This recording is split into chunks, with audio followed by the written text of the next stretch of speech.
각인학원에서 수학 가르치고 있는 홍정우 인사드리겠습니다. 네, 저 서울대에서 공부를 했고요. 지금 이제 대치랑 그리고 강동에서는 각인학원에서 한영고 1학년 수학 맡고 있습니다. 어머님들 변화한 입시 제도나 이제 뭐 대입 경향들 많이 들어보셨을 테니까 저는 이제 좀 간단하게 그리고 컴팩트하게 진행하려고 합니다. 그래서 입시 경향성을 조금 이제 말씀드리려고 하는데 전반적으로 가장 중요한 포인트는 표준 점수가 이제 생기부에 삭제되면서 표준 점수가 없어지면 이제 사실상 공부 잘하는 학교들, 소위 공부 잘하는 학교들의 좀 단점이 되는 거거든요. 그렇기 때문에 원점수 그리고 등급 이 두 가지가 굉장히 중요도가 높아졌다라고 보실 수 있으실 것 같아요. 그래서 한영고 같은 경우는 그래도 이제 지역의 일반고 중에서는 그래도 잘하는 축에 속하는 학교이기 때문에 아무래도 조금 메리트가 조금 감소가 되었다라고 보는 게 맞으실 것 같긴 합니다. 그리고 1등급 같은 경우는 이제 10%대로 끊기게 되면서 한영고 같은 경우는 한 40명 정도 내외로 1등급을 받게 됩니다. 그렇게 되면서 1등급 이제 극상위권들 원점수가 거의 100점에 수렴하는 학생들 같은 경우는 사실 이제 그나물의 그 밥인 거고 거기서 노는 애들인 거고 이제 우리들 일반인들 입장에서는 이제 20명에서 40명 정도 때 이제 하위권, 중하위권 1등급 대에서 경쟁이 굉장히 심화가 될 것이다 라는 예상을 해보실 수 있을 것 같아요. 근데 여기서는 좀 중요한 게 제가 앞서서 말씀드렸듯이 원점수가 굉장히 중요도가 높아졌다고 말씀드렸잖아요. 그렇기 때문에 1등급 하위권에서 놀다 보면 이게 대학에서 봤을 때 같은 1등급이다라고 판단하기가 굉장히 어렵습니다. 원점수가 같이 병행이 되기 때문에. 그래서 우리는 원점수가 높은 등급대를 받아야 된다라는 걸 좀 포인트로 잡아가시는 게 좋으실 것 같아요.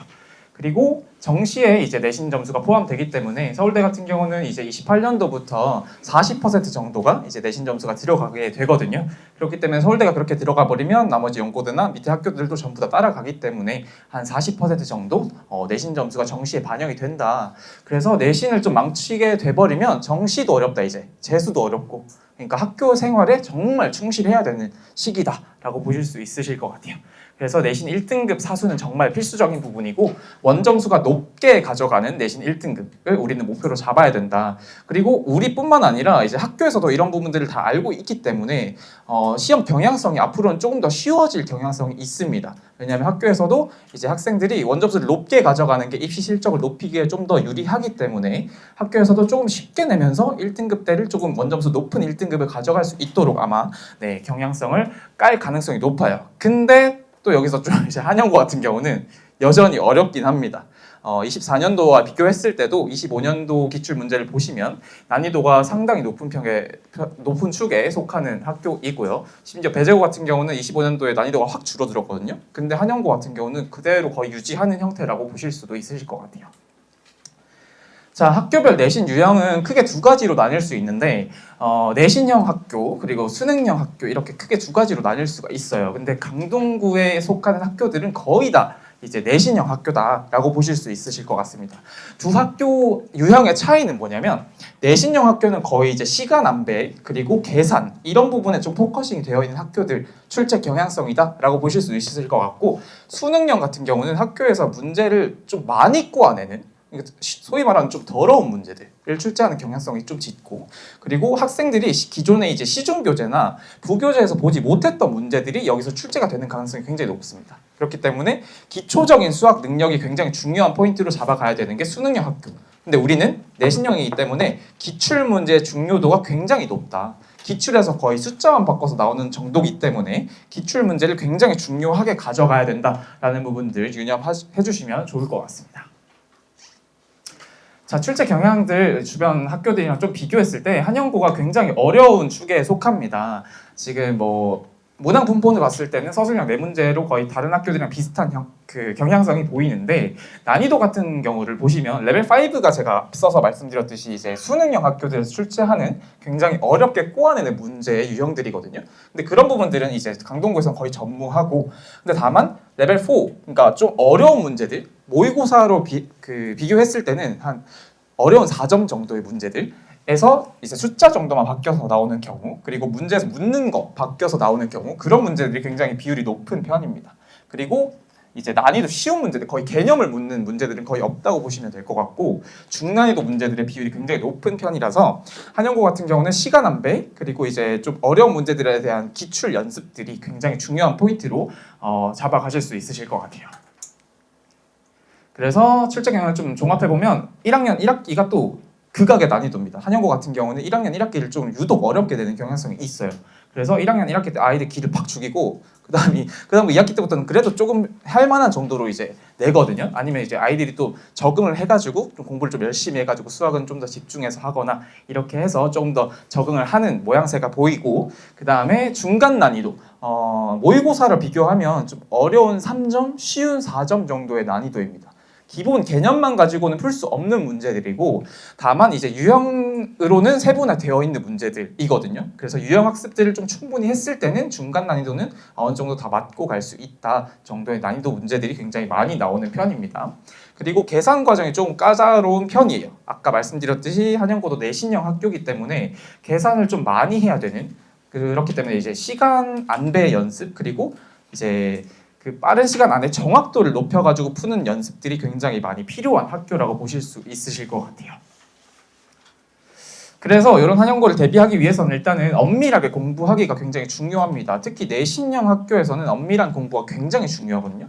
여기서 엄밀한 공부란 게 뭐냐면, 제가 여기 3가지를 적어놨는데 이거 3개는 피하셔야 돼요. 일단 첫 번째, 교과서 출판사별로 이제 뭐 경향성 분석해가지고 우리 학교는 뭐 신사고 써가지고 이런 거 안 나온다, 이렇게 판단하는 거. 그러니까 교과서 출판사 의미 없습니다. 수학에서는 교과서 뭐 쓰든 상관없이 다 동일한 범위 내에서 수학 교육 과정이 구성되어 있기 때문에 어떤 교과서에서 어떤 유형을 좀 강조하거나 이런 부분들은 거의 없거든요. 그렇기 때문에 모든 유형에 대해서 좀 통달을 해야 되는 상황이고, 교과서 출판사마다 뭐 부교재가 아니라 뭐 참고서 이런 것들 거의 필요 없고, 부교재 좀 집중하셔야 되시고, 그리고 기출문항들 집중하셔야 됩니다. 특히 한영고 같은 경우는 부교재가 작년까지 절대 등급이었어요. 절대 등급 같은 경우는 이제 기존의 시중 교재 중에서도 굉장히 어려운 그 축에 속하는 교재거든요. 특히 레벨 3 같은 경우는 거의 고쟁이보다 어려워요. 그래서 거의 시중 교재에서 가장 어려운 난이도가 나오는 문제집이기 때문에 한영고의 출제 범위가 굉장히 넓다, 레인지가 굉장히 넓다라고 보실 수 있으실 것 같아요.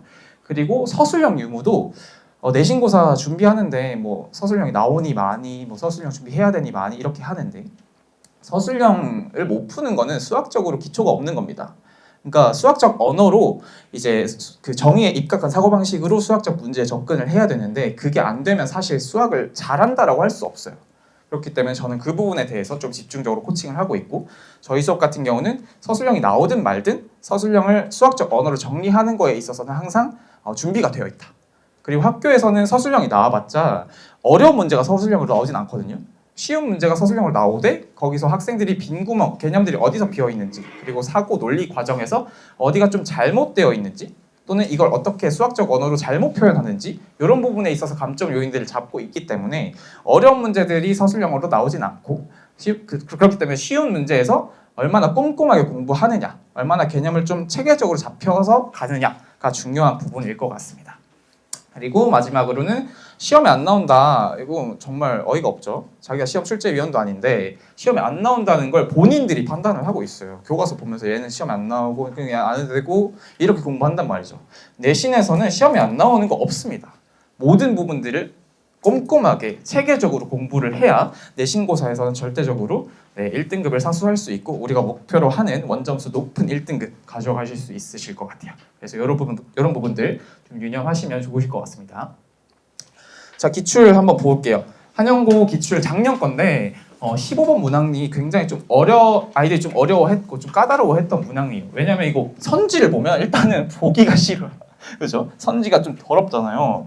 그래서 이 문제 같은 경우 아이들이 굉장히 좀 멘탈이 터졌던 문제인데, 보시면 고쟁이 스텝 3에서 똑같이 나왔던 문제예요. 그러니까 한영고도 결국은 기출에서 이제 문제를 많이 변형해가지고 낸다. 근데 변형의 정도가 심하지 않고 거의 문제에서 뭐 fx를 p로 바꾼 정도, 그리고 숫자만 조금씩 바꾼 정도이기 때문에 기출 부분들, 그리고 이제 시중 교재, 부교재에 대한 유형 학습들이 좀 베이스가 되어 있으면 충분히 킬러 문항들도 풀 수 있는 정도의 난이도로 나온다라고 보실 수 있으실 것 같아요.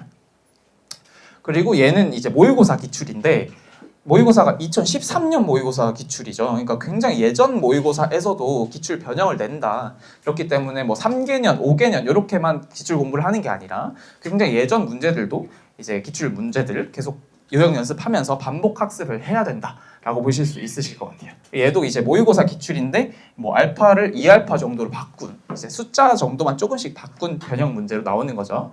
그래서 레벨 5 아까 말씀드렸듯이 수능형 문제는 거의 안 나온다라고 보실 수 있으실 것 같고 숫자나 묻는 정도만 바뀌는 간단한 변형 정도만 나올 수 있다라고 보실 수 있으실 것 같아요. 그래서 최고 난이도 킬러 문항들은 모의고사 어려운 4점 정도인데 얘는 지금 진짜 어려운 4점 그러니까 완전 사고력을 풀가동해가지고 풀어야 되는 문제들이 아니라 어느 정도 이 베이스 개념 베이스가 있으면 유형 베이스가 있으면 풀 수 있는 정도의 난이도고 물론 기출 문제이기 때문에 기출 공부를 했으면 충분히 풀 수 있는 정도의 난이도가 나온다. 그리고 기출 문제 중심으로 관리만 잘한다면 충분히 고득점 가능한 시험이라고 볼 수 있고요.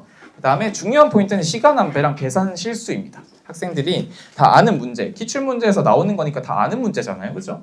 근데 틀리는 이유는 시간 안배가 안 되거나 그리고 계산 실수를 하거나 아니면 또 이런 학생들도 있어요. 기출 문제에서 봤으니까 기출 답을 그대로 적어요. 그거는 기출 유형의 학습에 좀 맹점이죠. 그러니까 좀 잘못 학습을 하는 경우고 기출에서 봤던 문제들도 시험에선 다르게 나올 수 있기 때문에 문제를 끝까지 읽고 정확하게 판단하는 연습들도 굉장히 필요합니다. 그래서 한영고 같은 경우는 학생들이 워낙 수준이 높다 보니까 이런 좀 어려운 시험에서도 5등급제에서는 아마 90점 초반 정도의 1등급 컷이 형성될 것이라고 아마 예상이 될 것 같습니다. 자, 또 앞서서 말했던 것과 좀 중복되는 부분이 있는데 내신고사 잘 보기 위해서는 일단은 뾰족한 공부 하셔야 됩니다. 범위 내에 있는 것들 모든 문제를 다 섭렵한다고 생각을 하셔야 되세요. 그래서 중학교 때 뭐 A를 받던 100점을 받던 다 필요 없습니다. 중학교 때 100점 받는 거는 정말 쉬운 일이고 고등 수학에서는 고등 내신에서는 1등급 받는 게 쉽지 않다. 그리고 중학교 때는 2주, 일주일 정도만 공부했어도 A 나왔잖아요. 그렇죠? 근데 고등 수학에서는 5주, 6주 공부해도 1등 안 나온다. 그러니까 정말 뾰족하게 그 범위에 있어서는 내가 진짜 도사가 되듯이 공부를 해야 된다.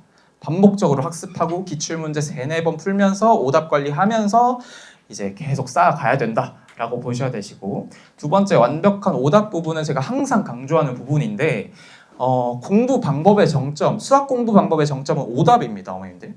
그러니까 새로운 걸 이제 개념을 어느 정도 이해하느냐에 대한 부분은 거의 기본적인 부분이고 우리나라 교육과정, 수학 교육과정에서 아이들이 이해 못하는 부분은 없습니다. 누구든 시간과 노력을 들이면 이해할 수 있는 부분에서 교육과정이 형성되어 있기 때문에 이 개념에 대한 이해 부분을 넘어서 가지고 오답을 얼마나 철저하게 그리고 얼마나 체계적으로 관리를 하느냐가 결국 문제풀이의 관건이 되는 부분입니다. 그렇기 때문에 오답 항상 이제 관건으로 가져가시고 그리고 안일과 엄밀 앞서서 말했던 거랑 좀 중복되는데 이건 시험 안 나온다 뭐 교과서에 있는 엄청 조그만 부분들 이런 부분들도 놓치지 말고 공부를 하셔야 됩니다.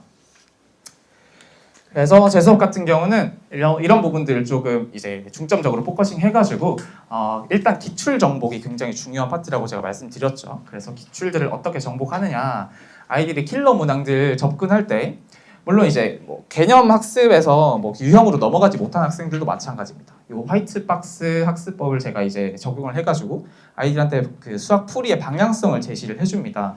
아이들이 이제 개념에서 응용 그리고 응용에서 킬러로 못 넘어가는 이유는 뭐냐면 이 문제를 접근해야 되는 방향성을 모르기 때문이거든요.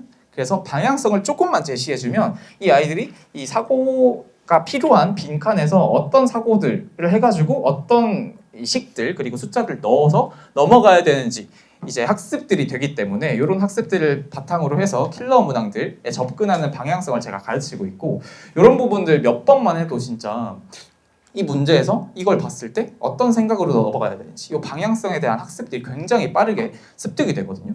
그렇기 때문에 이제 응용해서 킬러로 못 넘어가는 학생들이 특히 이 부분, 이 학습법을 굉장히 좋아합니다. 그래서 수학적인 논리 사고 연습들이라고 보실 수 있으실 것 같아요. 그리고 항상 강조하는 오답. 학생들 오답을 거의 다 잘 못하고 있다고 보시면 되겠습니다. 지금 학생들이 오답을 한다고 하는데 그거 다 잘못된 방법입니다. 왜냐하면 일단 시작부터 오답을 다 백지화 해가지고 시작하기 때문입니다. 오답을 이건 제가 진짜 매 수업, 매 설명할 때마다 설명을 하는 건데 학생들 오답할 때 오답해라 라고 하면 그냥 문제를 세핑으로 가져와가지고 문제를 새 종이에다가 빈 종이에다가 풀어 제낍니다. 그러면 이제 오답을 하는 걸까요? 본인이 이전 풀이에서 왜 틀렸는지에 대한 인지가 없기 때문에 그 틀린 부분에 대한 학습이 안 되는 거예요. 일단 알아야 자기가 그 틀린 부분 실수를 안 할 거 아닙니까? 그렇죠? 그래서 기존 풀이 과정을 지우는 행위 자체가 오답을 잘못하고 있다. 시작 자체를 잘못하고 있다. 라고 보실 수 있으실 것 같아요. 그래서 저는 이 풀이를 지우지 않고 제 교재 자체도 보시면 이제 풀이를 처음 풀었던 풀이를 지우지 못하도록 이제 레이아웃이 되어 있거든요. 그래서 거기서 본인이 어떤 부분에서 틀렸는지 확인을 하고 그리고 거기서 다시 안 틀려야겠다 이런 마음가짐조차 없으니까 그러니까 거기서 이건 내가 다시 봐야겠다 이렇게 생각을 하고 오답을 진행을 해야 다시 거기서 안 틀리기 때문에 이런 부분들부터 과정적으로 방법적으로 좀 가르치고 있고 그리고 또 중요한 부분이 뭐냐면 오답을 하는 시기도 굉장히 중요합니다. 오답을 만약에 틀려와가지고 제가 풀이를 해주잖아요. 해설 강의를 해주는데 해설 강의 끝나자마자 본인이 또 오답을 하면 제가 푼 걸까요? 본인이 푼 걸까요? 제가 푼 거겠죠? 그죠? 제 풀이를 머릿속으로 기억을 하고 있기 때문에 그 기억을 그냥 여기 뱉어내는 겁니다. 그래서 오답을 하는 게 아니라 그냥 한번 거쳐가지고 뱉어내는 거기 때문에 이건 오답이 아니다. 그래서 집에 가가지고 오답을 하거나 아니면 그 다음날 하거나 이런 식으로 시간 텀을 두고 하는 것도 굉장히 중요하고 그리고 단원마다 그리고 유형마다 또는 과정마다 이렇게 오답을 모아가지고 오답 정리를 하는 것도 굉장히 중요합니다. 그래서 이런 부분들도 제가 시스템적으로 다 구축을 해놨습니다. 그래서 제가 학생들 개별마다 오답들을 다 따로따로 아카이빙을 해요. 그래서 제 과제로 내줬던 문제들에서 이 A 학생은 뭐 1번, 5번, 뭐 10번 이렇게 틀렸다. 그럼 그런 것들을 다 데이터화 해가지고 네, 제가 또 전공이 AI거든요. 그래서 그런 거 다 시스템화 해가지고 네, 가지고 있습니다. 그래서 너는 공부만 해라. 내가 데이터 다 모아줄 테니까. 오답 다 모아가지고 학생 개별마다 오답 아카이빙 해가지고 유형화 시켜서 오답 관리를 시키고 있습니다. 그래서 특히 내신 때는 오답이 더 중요하잖아요. 그렇죠? 내신은 한정된 범위에서 그리고 한정된 교재에서 나오는 시험이기 때문에 오답의 중요성은 훨씬 더 높아지고 그렇기 때문에 저는 내신 대비할 때 학생들마다 오답 모음을 따로 교재로 만들어 줍니다. 그래서 제 이 내신 대비 기간 동안 풀었던 문항들 전부 다 오답 아카이빙 해가지고 계속 반복적으로 풀어볼 수 있도록 오답 교재를 따로 배부를 하고요. 그렇기 때문에 기출 문제에서 이제 똑같은 문제를 봤을 때 틀리는 경우는 거의 없다고 보실 수 있으실 것 같아요. 자 보시면 이제 이거는 내신 그 대비 기간 아니더라도 제가 평소에 진행하는 이제 수업 시간에서 진행하는 테스트 진단 테스트인데 테스트에서도 오답들에 대한 똑같은 문제도 내지만 거기서 숫자만 바꾼 문제들 그리고 또는 이제 문맥을 바꾼 문제들 또는 도구를 바꾼 문제들 이렇게 조금씩 이제 변형을 해가면서 오답 관리도 진행을 하고 있습니다. 그래서 1학기 커리큘럼은 지금 3월 3일 개강이거든요. 저희가 이제 고1 수업이 화토반이라 가지고 화토반 3월 3일 날 개강이 예정이고 그다음에 공통수학 1, 키스톤 1이라고 해서 제 커리큘럼은 총 4단계가 있어요. 5단계가 있어요. 근데 키스톤 1 같은 경우는 4번째 단계거든요. 최종 단계가 5번째, 키스톤 2 단계고 키스톤 1 단계까지 하면 강동구 지역에서 나올 수 있는 이제 내신고사 레벨보다 조금 더 높은 레벨까지 건드린다고 보실 수 있으실 것 같아요. 그리고 키스톤 2로 넘어가면 이제 대치동에서 나올 정도의 범위까지 넘어가거든요. 그래서 키스톤 1까지 일단은 3월에 진행을 하고 그 다음에 4월 말 정도에 중간고사가 예정돼 있어서 사실상 여기 4월이라고 적혀 있는데 3월 중순부터 내신 대비가 들어갈 거예요. 그래서 3월 중순부터 내신 집중 대비 진행을 하고 그다음에 5월부터는 공통수학 1이랑 이제 2, 공통수학 2 부분도 조금씩 건드리면서 커리큘럼을 진행하고 좀 말씀드리고 싶은 거는 지금 고등 수학을 이렇게 시작을 하는데 급하잖아요. 그렇죠? 어머니 좀 급하신 마음이 있으실 것 같아요. 우리 아이 대수도 안 했는데 미적분 안 했는데 어떡하지? 이런 마음을 가지고 계신 분도 있으실 것 같은데 고등학교 올라갔을 때는 선행이 크게 의미가 없습니다. 그래서 선행의 정도는 최대 한 6개월? 정말 우리 아이가 지금 과정에서 할 게 없다 정도면 이제 6개월 정도의 선행 정도까지는 하실 수 있는데 선행보다는 지금 현행에서 집중을 하셔야 됩니다. 항상 현행에 집중한다는 마인드가 기저에 깔려 있어야 되시고 왜냐하면 지금도 못하는데 앞에 거 해서 뭐해 그죠? 그러니까 지금 거 기초를 쌓아가면서 공부를 해나가야 되지 고등학교 올라가서는 선행의 의미가 크게 없다. 그래서 현행부터 다시 시작해야 된다. 그래서 공통수학 1 두세 번 계속 반복하고 공통수학 2도 두세 번 반복하고 이렇게 해야 내신에서 그래도 1등급 받는다. 저희 지금 그 겨울방학 때 개강했던 예비고1반도 학생들 처음 들어왔을 때 저는 그래도 기대를 품고 시작을 했거든요. 아이들 좀 잘하겠지? 이러면서 기대를 품고 했는데